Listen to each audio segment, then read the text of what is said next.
1,8 kg. Elle a fait 8 mois de grossesse. Donc cet enfant-là est prématuré. Le fonds AFD a permis d'appuyer 3 composantes du système, l'offre, la demande et tout ce qui est activité psychosociale. En termes d'offre, il a permis de relancer le système de santé par des réhabilitations, des centres de santé, des consultations curatives dans le cadre de la gratuité des soins pour les enfants et les femmes enceintes. Par exemple, aujourd'hui à Castor, une femme qui vient en consultation ne paie ni le carnet, ni les consultations curatives, ni les examens médicaux, ni les médicaments. En somme, elle reçoit les médicaments gratuitement et grâce au fonds de l'AFD. Bigo na hôpital, ça je sens bien, à la recevoir. Je m'appelle Tiendo Tedora.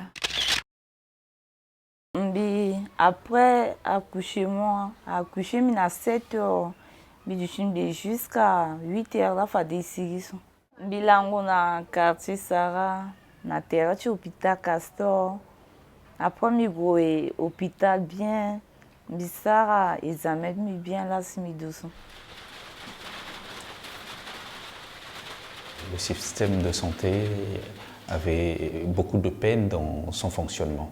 Et donc la crise est venue aggraver cette situation déjà précaire.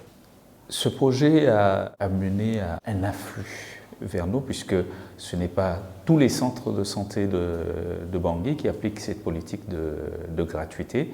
Au niveau de la maternité, pareil, nous étions autour de 250 à 300 accouchements mensuels, mais nous sommes passés à 500, 600, et là, rien que pour ce mois d'avril, nous avons enregistré 862 accouchements.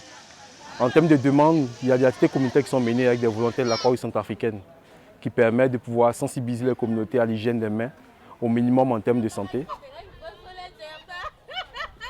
Le qui réagir à quand on appelle le qui toso avec un ambinamo si bumo lengeso si guenalo si te lo sigina si kobela so toucher lo ego ginala obitanti kasa obitani akekota hospital la bon il faut gona mlengeni la hospital bon si tene ikiri tene fadi itene ala o ego gona mlengeni la hospital ni ge mala tene yoro ke dape il faut mlengeni imule gona kota hospital ti mlengeni ka mais ego na kaso ala ko mune yangor ordonnance atay voyoro bon ego warangi janda te fona yoro. Et surtout détecter les cas de violence basées sur le genre et les accompagner dans les communautés par rapport à ce qui est faisable au niveau communautaire ou de les référer vers des centres de santé ou vers l'hôpital psychiatrique, le suivi psychiatrique. Quand je suis à Palet-Mbina, je pense à donner Mbingue, je suis à Boubagban, mais Gongo Sala Londo est à Croix-Rouge à Guatemala, à la RMB Simbigagé. L'ambulance, nous l'avons reçue il y a à peu près 3 semaines. Elle a été fournie par la Croix-Rouge française qui appuie la structure sanitaire.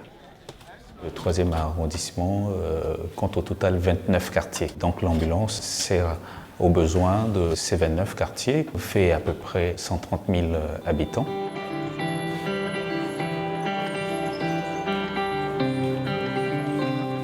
Je m'appelle Malitovo Barnabé. Je suis le chef de centre de santé de Guitangola. Et ça dessert une population de 33 516 habitants. Nous avons le service de pédiatrie, la maternité, santé maternelle infantile, laboratoire, la pharmacie. Pepungo Olive, 18 ans. Milangwa Guitangola 5. Teremenge msola chauffeur simigana lu. Na buse ilangwa gasi 3 heures le chauffeur ngangu mingi. Kaze fari tu kwa telo ti gasi 6 heures so chauffeur ngona juma pela migalo geso. Musaga mi ordonnance ate mi sianga dami mu yoron so mi chauffeur au tiède. Mi tuku nando yoron mi mélanger mi tuku kete mi mo lo ndapo la kui. Ate mi terni kwa mi muna lo akonda po la kui. Parani muna lo akonanda po akwa miji akwa la kui. Ko je gangot mila yamini tamiso ko je agagezo amuna yoron sengela konte mengena chauffer la tamte miga mengen tamay yo senge moi mengen. Et non seulement ça, avec l'appui de la Croix-Rouge par la réhabilitation de l'hangar qui était annexe au centre, au dispensaire, qui est transformé en maternité, on se rend compte que c'est un appui qui est positif.